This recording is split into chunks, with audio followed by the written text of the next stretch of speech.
জানি না কার মা নাই, কার আব্বা জান নাই, কে জানি রে মাও নাই, বাবাও নাই, কবরের বাসিন্দা হয়ে গেছে। আল্লাহ কত দূরে যায়, কত দূর খবর নেওয়া যায়। বাঁশ বাগানের নিচে, আম বাগানে, গোরস্থানে 3.5 হাত জমিনে মা ঘুমাইলো। কত বছর পার হয়, মাকে বলতে পারি না মা খাইছনি। কতদিন পার হয়, আব্বাকে বলতে পারি নাই বাবা খাইছনি। এই মাহফিল যারা সাজাইলো তাদের বাবার কুল, মায়ের কুল।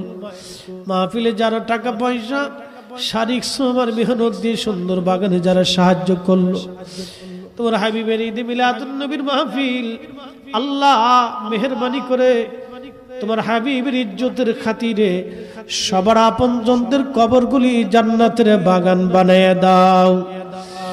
আল্লাহ আমাদের জীবনের গুনাহগুলি মাফ করিয়া দাও। আমাদের জন্য উত্তম রিজিকের ফয়সালা করিয়া দাও। এই মাহফিল আগামী বছরের জন্য নিয়ত করলে এবং দিবে, সাহায্য করবে, সহযোগিতা করবে, আল্লাহ তাদের মনের মাকাসাদগুলি তুমি দয়া করে পুরা করিয়া দাও।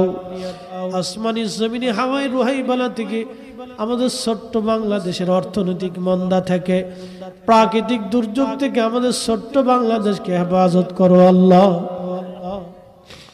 রব্বুল আলামিন হাত তুলছি, এই মাহফিল অনেক মা বোনেরা পর্দার আড়াল থেকে সহযোগিতা করছে। আল্লাহ আমার মা বোনদের দোয়া তোমার শাহী দরবারে কবুল করিয়া নাও।